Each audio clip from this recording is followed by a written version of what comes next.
الحمدللہ رب العالمین والعاقبۃ للمتقین والصلاة والسلام علی رسولہ الکریم اللہم صلی علی محمد وآل محمد اللہم صلی علی محمد وبارک وسلم۔ معزز ناظرین اکرام، ہم عظمت مصطفیٰ صلی اللہ علیہ وسلم کے ادراک کے مختلف پہلوؤں پر غور کر رہے ہیں۔ حضرت ابو طالب کی وفات سے چونکہ حضور صلی اللہ علیہ وسلم کو حاصل ظاہری تحفظ ختم ہو گیا تھا اور اب اندیشہ تھا کہ قریش دارالندوہ میں جو چاہیں گے فیصلہ کریں گے، لہٰذا آپ صلی اللہ علیہ وسلم نے طائف کا سفر اختیار فرمایا۔ یہ حضور صلی اللہ علیہ وسلم کی مکی زندگی کا اہم ترین واقعہ ہے، حالانکہ اس سے پہلے آپ صلی اللہ علیہ وسلم کا شعب بنی ہاشم کے اندر گراؤ اور مکاتا رہا۔ کھانے پینے کی چیزیں روکی گئیں۔ اس دوران پورے خاندان بنو ہاشم کو بدترین قسم کی فاقہ کشی جھیلنی پڑی۔ حالانکہ وہ سب کے سب تو ایمان نہیں لائے تھے، لیکن اس جرم کی پاداش میں کہ بنو ہاشم محمد صلی اللہ علیہ وسلم کا ساتھ نہیں چھوڑ رہے تھے، اس پورے خاندان کا سماجی بائیکاٹ کیا گیا، جس کے نتیجے میں خاندان بنو ہاشم 3 سال تک شعب ابی طالب میں محصور رہے۔ ان 3 سالوں کے دوران کھانے پینے کی کوئی چیز ان تک نہ جانے دی گئی۔ وادی کے دونوں اطراف میں پہرے لگا دیے گئے، چنانچہ کوئی وہاں جا ہی نہیں سکتا تھا۔ حکیم بن حزام جیسا کوئی اللہ کا بندہ جو بنیادی طور پر نیک شخصیت تھی، وہ کہیں سے پہاڑی کی چوٹی پر چڑھ کر اور دوسری طرف اتر کر کوئی چیز پہنچا دیتا، کیونکہ وہ حضرت خدیجہ رضی اللہ عنہا کے بہت قریبی عزیز تھے، ورنہ تو وادی کے دونوں سروں پر پہرے تھے۔ وہ وقت بھی آیا کہ بنو ہاشم کے پھول جیسے بچے بلک رہے ہیں اور ان کے پاس کھانے کی کوئی چیز نہیں۔ حضور صلی اللہ علیہ وسلم کے لیے ذاتی طور پر جو سخت ترین مرحلہ آیا وہ یوم طائف تھا، جس کی گواہی حضور صلی اللہ علیہ وسلم کے اپنے اقوال میں موجود ہے۔ ایک مرتبہ حضرت عائشہ رضی اللہ عنہا نے حضور صلی اللہ علیہ وسلم سے پوچھا کہ آپ پر یوم احد سے بھی کوئی زیادہ سخت دن گزرا؟ ظاہر بات ہے کہ ان کے ہوش میں یوم احد کے دوران حضور صلی اللہ علیہ وسلم زخمی ہوئے، آپ صلی اللہ علیہ وسلم کے دندان مبارک شہید ہوئے، خون کا پھوارا چھوٹا، آپ صلی اللہ علیہ وسلم پر بے ہوشی طاری ہوئی، آپ کی زبان مبارک سے ایک بد دعا بھی نکل گئی۔ وہ قوم کیسے فلاح پائے گی جس نے اپنے نبی کے چہرے کو خون سے رنگین کر دیا؟ پھر یہ کہ 70 صحابہ رضی اللہ عنہم شہید ہو گئے، جن میں اسد اللہ و اسد الرسول حضرت حمزہ رضی اللہ عنہ بھی شامل تھے، جو آپ کے چاچا زاد، خالہ زاد، دور شریک بھائی اور ساتھ میں کھیلے ہوئے ہم جولی ساتھی بھی تھے۔ ان کی لاش آپ کے سامنے آئی تو دیکھا ناک کان کٹے ہوئے ہیں، پیٹ چاک کر کے کلیجہ چبایا گیا ہے۔ حضرت عائشہ رضی اللہ عنہا کے نزدیک سخت ترین دن یوم احد تھا، لیکن حضور صلی اللہ علیہ وسلم نے فرمایا مجھ پر سخت ترین دن یوم طائف تھا۔ آپ مکہ سے مایوس ہو کر طائف گئے۔ یہ واحد موقع ہے جہاں نظر آتا ہے کہ حضرت ابو بکر رضی اللہ عنہ حضور صلی اللہ علیہ وسلم کے ساتھ نہیں ہیں، ورنہ وہ تو سائے کی طرح ساتھ رہنے والی شخصیت تھی۔ اس موقع پر صرف آپ کے آزاد کردہ غلام زید بن حارثہ رضی اللہ عنہ آپ کے ساتھ تھے، جو منہ بولے بیٹے بھی قرار دیے گئے۔ مکہ سے طائف کے لیے 2 راستے ہیں، ایک طریق الجبل اور دوسرا طریق السہل۔ پہاڑی راستہ انتہائی دشوار گزار تھا۔ آج بھی وہاں جائیں تو اندازہ ہوتا ہے کہ ان لوگوں نے کیسے پہاڑوں کو کاٹ کر سڑک بنائی ہوگی۔ آپ نے عام راستے سے گریز کرتے ہوئے دشوار گزار پہاڑی راستہ اختیار فرمایا۔ اس لیے کہ عام راستے پر خطرہ ہو سکتا تھا کہ کہیں حملہ نہ ہو جائے۔ طائف جا کر آپ صلی اللہ علیہ وسلم نے وہاں کے 3 سرداروں کے سامنے اس امید پر اپنی دعوت پیش کی کہ ان میں سے کوئی ایک بھی دعوت قبول کر لے اور ایمان لے آئے تو میں یہاں منتقل ہو جاؤں اور یہ میرا دارالہجرت بن جائے۔ لیکن حکمت خداوندی اور مشیت الہی میں یہ شرف یثرب کے لیے تھا، طائف کے مقدر میں نہ تھا۔ حضور صلی اللہ علیہ وسلم اپنی سوچ بچار کے حوالے سے طائف پہنچے۔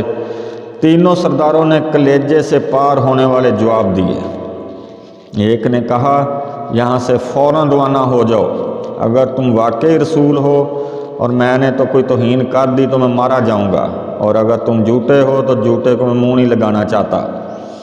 دوسرے نے کہا، مکہ اور طائف میں تمہارے سوا اللہ کو رسول بنانے کے لیے کوئی اور نہیں ملا؟ یعنی ان 2 بستیوں میں کوئی شخص بڑی عظمت والا ہوتا، اس کی جائیداد مکہ میں بھی ہوتی اور طائف میں بھی، ایسا شخص اللہ کو نبی بنانے کے لیے نہیں ملا تھا۔ تم جیسا مفلوق الحال یتیم شخص جس کا اپنا کوئی ذاتی سرمایہ ہی نہیں، سرمایہ تھا وہ بھی بیوی کا، یہ شخص اللہ نے چنا ہے۔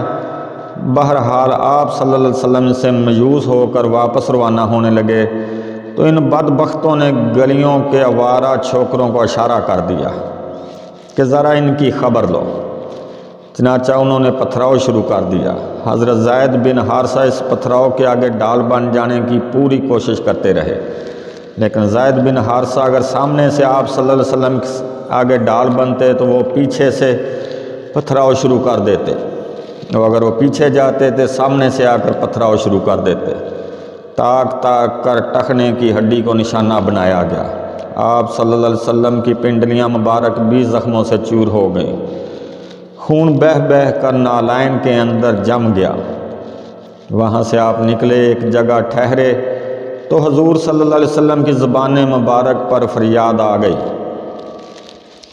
اے اللہ، میں تیری ہی جناب میں اپنی بے بسی، وسائل و ذرائع کی کمی اور لوگوں میں میری جو ہتک ہو رہی ہے اس کا شکوہ کرتا ہوں۔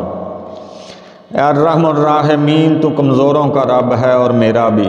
اے پروردگار، تو مجھے کن کے سپرد کر رہا ہے؟ دور دراز کے لوگ جن کا مجھ سے کوئی تعلق نہیں کہ وہ مجھے تختہ مشق بنا لیں، یا تو نے میرے سارے معاملات کو دشمنوں کے قابو میں دے دیا؟ پھر بھی اگر مجھ پر تیرا غصہ نہیں ہے تو مجھے ان باتوں کی کوئی پرواہ نہیں ہے، لیکن کچھ بھی ہو تیری عنایات تو مجھ پر بے پایاں ہیں۔ میں تیرے چہرہ انور کے نور کی پناہ میں آتا ہوں، جس سے تمام اندھیارے دور ہو جائیں اور جس کے پرتو سے دنیا اور آخرت کا معاملہ درست ہو جائے، اس سے کہ مجھ پر تیرا غصہ بڑھے یا تیرا غضب ٹوٹے۔ تجھے منانا ہے، اس وقت تک منانا ہے جب تک تو راضی نہ ہو جائے۔ نہ قابو ہے نہ زور ہے مگر تیری ہی مدد سے۔ گویا پہلے حضور صلی اللہ علیہ وسلم نے اللہ تعالیٰ کے حضور فریاد کی، اس کے بعد آپ صلی اللہ علیہ وسلم مقام عبدیت والی بات کہی۔ محمد رسول اللہ کو عبدہ اور رسول والی 2 نسبتیں حاصل ہیں۔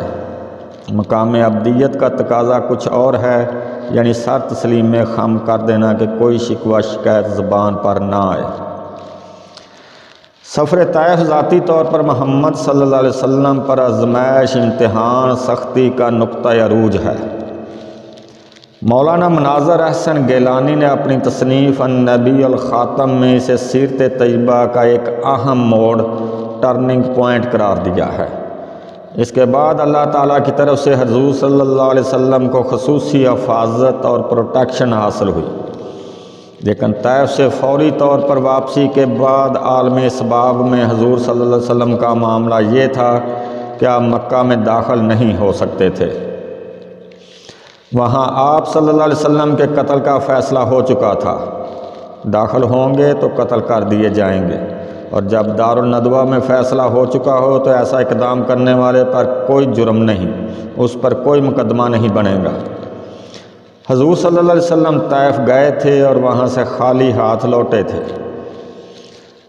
حضور صلی اللہ علیہ وسلم کے عالم اسباب میں ساری جد و جہد قدم بقدم زمین پر چل کر ہوئی، چنانچہ عالم اسباب کو استعمال کرتے ہوئے آپ صلی اللہ علیہ وسلم نے ایک مشرک اور کافر کو پیغام بھیجا کہ اگر تم مجھے اپنی امان میں لے لو تو میں مکہ میں آ جاؤں۔ ابھی پہلے بات ہو چکی ہے کہ قبائلی زندگی کا یہ اصول تھا کہ اگر ایک شخص نے امان دے دی تو سب کی طرف سے ایمان ہو جائے گی، لیکن اس کافر نے انکار کر دیا۔ پھر آپ نے زید بن حارثہ کو دوسرے شخص کے پاس بھیجا، لیکن اس نے بھی انکار کر دیا۔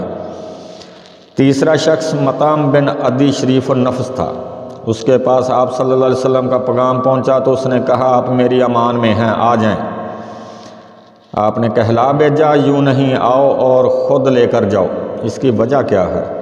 یہ کہ حضور صلی اللہ علیہ وسلم ایسے ہی مکہ میں داخل ہو جاتے اور کچھ لوگ آپ صلی اللہ علیہ وسلم پر فوری طور پر حملہ آور ہو جاتے تو وہ بعد میں کہہ سکتے تھے کہ ہمیں کیا علم کہ انہیں مطعم بن عدی نے امان دی ہے۔ آپ صلی اللہ علیہ وسلم نے اس درجے دینوی اسباب اختیار کیے ہیں، اس لیے کہ یہ عالم اسباب ہے، اور یہاں جو جد و جہد کرنی ہے اس عالم اسباب کے اندر رہتے ہوئے اور ان اسباب کو بروئے لا کر کرنی ہے۔ لہٰذا آپ صلی اللہ علیہ وسلم نے ایک مشرک و کافر کی امان لینا قبول کی، پھر مطعم بن عدی ہتھیار سجا کر اپنے 6 بیٹوں کو ساتھ لایا اور یہ کہتا ہوا کہ میں نے محمد صلی اللہ علیہ وسلم کو امان دی اور آج سے محمد صلی اللہ علیہ وسلم میری امان میں ہیں۔ تب حضور صلی اللہ علیہ وسلم مکہ میں داخل ہوئے۔ حضور صلی اللہ علیہ وسلم کو اس کے احسان کا اتنا پاس تھا کہ غزوہ بدر میں جو 70 قیدی حضور صلی اللہ علیہ وسلم کی قید میں آئے ان کے بارے میں حضور صلی اللہ علیہ وسلم نے فرمایا اگر آج مطعم بن عدی زندہ ہوتا اور وہ ان کی سفارش کرتا تو میں ان 70 کے 70 قیدیوں کو چھوڑ دیتا، لیکن مطعم بن عدی اس دوران انتقال کر چکے تھے اور وہ اس حالت کفر و شرک میں رہے۔ میں نے آپ کو حضور صلی اللہ علیہ وسلم کی جد و جہد کے پہلے 10 برس کی جھلک دکھائی ہے۔ حضور صلی اللہ علیہ وسلم کی انقلابی جد و جہد کا عرصہ 20 برس ہے۔ عرب میں انقلاب کی تکمیل 8 ہجری میں ہوئی جب مکہ اور طائف فتح ہو گیا اور غزوہ حنین میں آپ صلی اللہ علیہ وسلم کو فتح حاصل ہوئی۔ اس طرح عرب میں انقلاب برپا ہو گیا، لہٰذا مکہ کے 12 برس اور مدینہ کے 8 برس شامل کر لیں تو یہ 20 برس ہوتے ہیں۔ اس عرصے کو 2 حصوں میں تقسیم کریں تو 10 سال۔ پہلے 10 سال کا حاصل کل 150 افراد ایمان لائے اور طائف سے واپسی پر آپ صلی اللہ علیہ وسلم مکہ میں اپنے بل پر قیام بھی نہ کر سکے، لہٰذا آپ صلی اللہ علیہ وسلم ایک کافر و مشرک کی امان لے کر مکہ میں دوبارہ داخل ہوئے۔ یہ 10 برس کی محنت شاقہ ہے، لیکن اگلے 10 برس میں اسلامی انقلاب نہایت تیزی کے ساتھ مکمل ہوتا ہوا نظر آتا ہے۔ ملیں گے اپنی اگلی ویڈیو میں۔ وما علینا الا البلاغ۔